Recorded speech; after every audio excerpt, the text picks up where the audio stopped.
Assalamualaikum warahmatullahi wabarakatuh. Halo semuanya, perkenalkan nama saya Anissa Dwi Putri Yogaswara dengan NPM 2310205. Pada kesempatan kali ini saya akan mempresentasikan materi tentang antropologi budaya. Semoga apa yang saya sampaikan hari ini bisa bermanfaat bagi kita semua. Baik, mari kita mulai. Sebelum kita masuk ke inti materinya, ada baiknya kita pahami dulu mengapa topik ini layak dan penting untuk kita pelajari. Mari kita lihat latar belakangnya. Kita semua tahu bahwa manusia adalah makhluk sosial. Kita tidak bisa hidup sendiri. Kita hidup berdampingan satu sama lain dan dalam kehidupan bersama itu kita membawa masing-masing kerangka kebudayaan yang berbeda-beda. Nah, perbedaan kebudayaan ini bukan suatu hal kecil. Perbedaan ini mencerminkan hal-hal yang sangat mendasar, mulai dari nilai-nilai yang kita pegang, norma-norma yang kita ikuti, hingga sistem sosial yang mengatur cara kita berinteraksi satu sama lain. Coba bayangkan di Indonesia ada ratusan suku bangsa dengan budaya yang berbeda-beda. Belum lagi jika kita bicara dalam skala global, perbedaan yang begitu besar ini jika tidak dipahami dengan baik bisa memicu kesalahpahaman bahkan konflik. Oleh karena itu, perbedaan ini perlu dipahami, bukan untuk dijadikan alasan perpecahan, tetapi justru agar tercipta kehidupan yang harmonis dan saling menghargai. Nah, dari latar belakang inilah muncul sebuah ilmu yang secara khusus mempelajari kebudayaan manusia. Ilmu itulah yang kita sebut dengan antropologi budaya. Lalu, apa sebenarnya yang dimaksud dengan antropologi budaya? Mari kita lihat pengertiannya. Secara sederhana, antropologi budaya adalah salah satu cabang dari ilmu antropologi yang fokus mengkaji kebudayaan manusia secara komprehensif. Artinya secara menyeluruh dan mendalam. Nah, kata antropologi sendiri berasal dari bahasa Yunani, anthropos, yang berarti manusia, dan logos yang berarti ilmu. Jadi, antropologi adalah ilmu tentang manusia, dan antropologi budaya secara khusus melihat manusia dari sudut pandang kebudayaannya. Kajian ini tidak hanya melihat apa yang manusia lakukan, tetapi juga mengapa mereka melakukannya, apa nilai-nilai yang melatar belakanginya, norma apa yang mengatur, adat istiadat apa yang diwariskan, serta bagaimana pola perilaku itu terbentuk di dalam masyarakat. Dengan kata lain, antropologi budaya membantu kita memahami manusia bukan hanya sebagai individu, tetapi sebagai bagian dari sistem budaya yang lebih besar. Setelah kita tahu apa itu antropologi budaya, pertanyaan selanjutnya adalah apa saja sih yang termasuk dalam kajiannya? Seberapa luas cakupannya? Mari kita bahas ruang lingkupnya. Nah, ruang lingkup antropologi budaya mencakup 4 hal utama. Yang pertama adalah sistem bahasa sebagai sarana komunikasi. Bahasa adalah alat utama manusia untuk berinteraksi, dan setiap budaya memiliki cara berkomunikasi sendiri yang unik. Kedua, itu sistem sosial dan organisasi masyarakat. Bagaimana manusia mengkelompokkan diri, membentuk keluarga, komunitas, hingga struktur kepemimpinan dalam kelompoknya. Yang ketiga, ada sistem nilai, norma, dan kepercayaan. Ini adalah fondasi dari setiap kebudayaan. Nilai dan norma menentukan mana yang dianggap baik atau buruk, benar atau salah dalam suatu masyarakat. Dan yang keempat, ada tradisi dan adat istiadat, yaitu kebiasaan-kebiasaan yang diwariskan dari generasi ke generasi sebagai identitas suatu kelompok. Keempat hal ini saling berkaitan dan membentuk gambaran utuh tentang sebuah kebudayaan. Dengan ruang lingkup yang seluas itu, tentu antropologi budaya punya tujuan yang jelas. Lantas, apa yang ingin dicapai dari kajian ini? Mari kita lihat tujuannya. Tujuan pertama yaitu menganalisis keberagaman budayaan manusia. Dunia ini dipenuhi dengan ribuan budaya yang berbeda, dan antropologi budaya bertugas untuk mendokumentasi serta memahami keberagaman itu secara ilmiah. Tujuan kedua yaitu memahami pola perilaku sosial dalam masyarakat. Mengapa orang-orang dari budaya tertentu berperilaku dengan cara tertentu?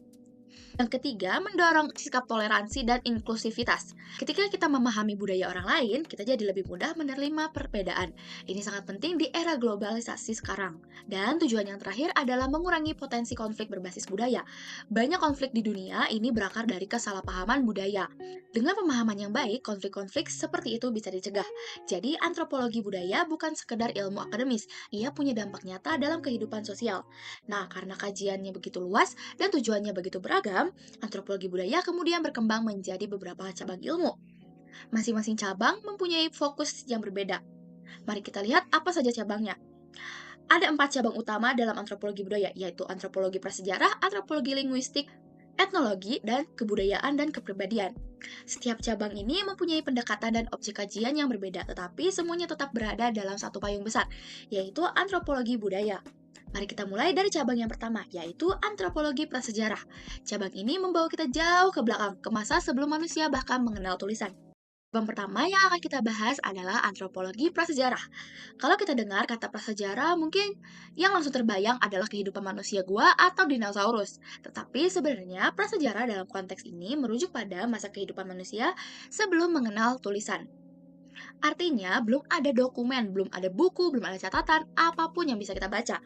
Lalu, bagaimana cara ilmuwan mempelajarinya? Jawabannya adalah melalui pendekatan arkeologis, yaitu dengan menggali, menemukan, dan menganalisis benda-benda peninggalan seperti artefak, fosil, dan material lain yang tertinggal di zaman itu. Cabang ini sangat penting karena tanpa antropologi prasejarah, kita tidak akan tahu dari mana asal-usul manusia, bagaimana manusia pertama kali hidup, berburu, menentukan kelompok, bahkan mengekspresikan perasaannya. Singkatnya, cabang ini adalah jendela kita untuk mengintip kehidupan manusia paling awal di muka bumi. Nah, supaya lebih terbayang seperti apa kajian antropologi prasejarah itu, mari kita lihat contoh-contoh nyata dari objek yang mereka teliti. Ada tiga contoh objek kajian utama yang biasa diteliti dalam antropologi prasejarah. Yang pertama adalah fosil manusia purba. Salah satu yang paling terkenal adalah Homo erectus. Yang menariknya justru banyak ditemukan di Indonesia, tepatnya di daerah Sangiran, Jawa Tengah. Fosil-fosil ini membantu ilmuwan memahami bagaimana bentuk fisik manusia berevolusi dari waktu ke waktu. Yang kedua adalah alat-alat dari batu dan tulang. Ini adalah teknologi paling awal yang pernah dibuat manusia.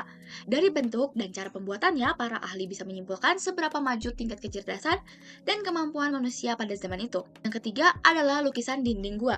Ini mungkin yang paling memukau. Bayangkan ribuan tahun yang lalu manusia sudah mempunyai dorongan untuk berekspresi dan meninggalkan jejak.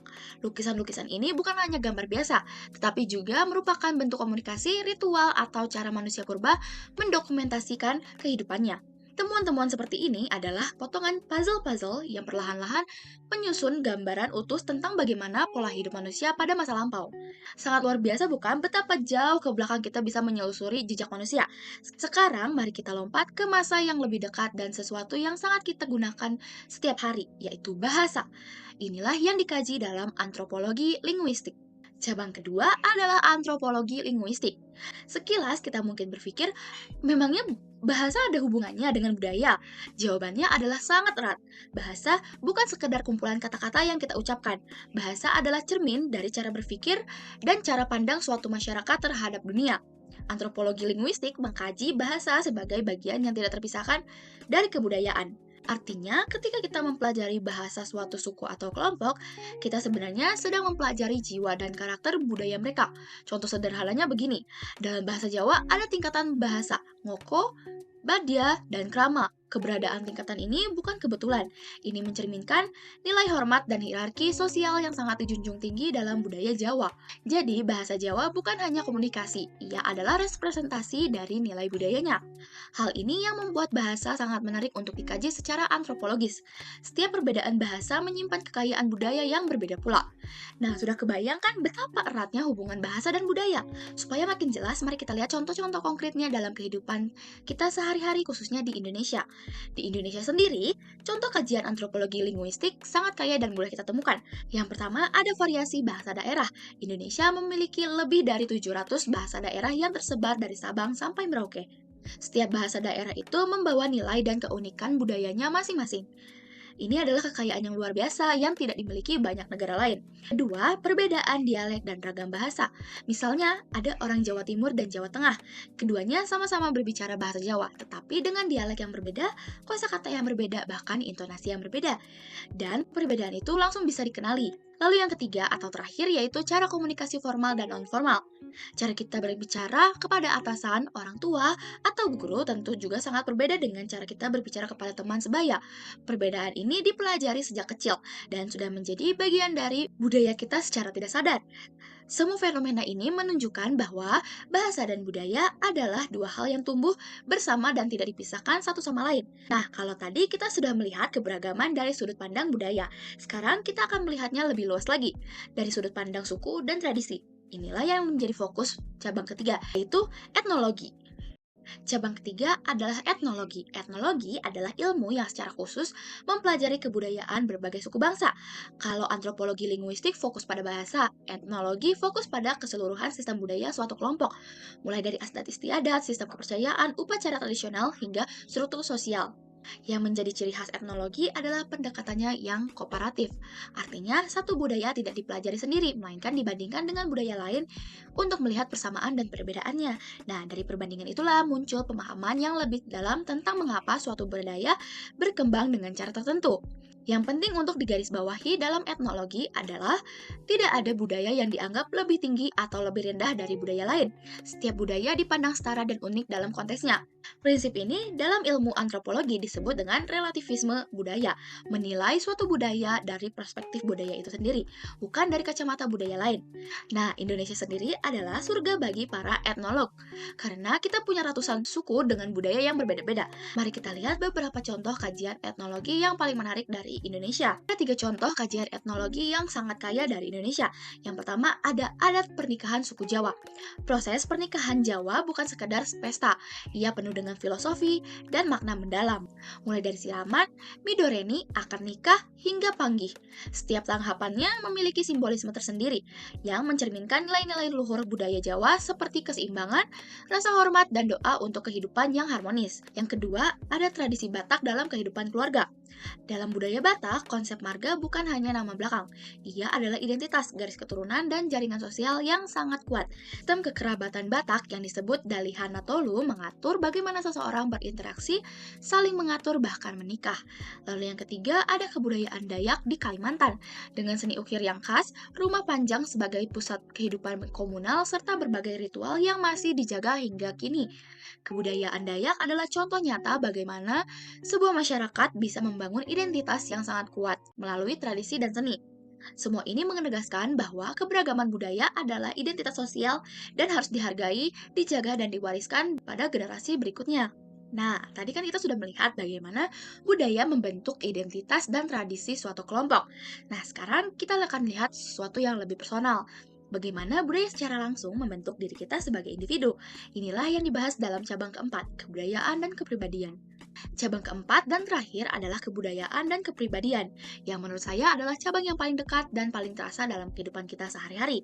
Cabang ini mengkaji suatu pertanyaan besar, apakah budaya tempat kita tumbuh mempengaruhi siapa diri kita? Dan jawabannya adalah iya.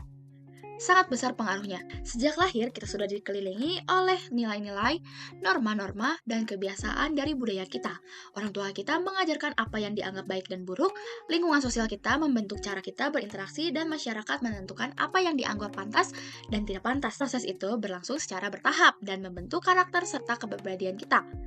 Dalam ilmu sosial, proses ini disebut dengan sosialisasi, yaitu proses di mana individu belajar dan menyerap nilai-nilai budaya dari lingkungannya.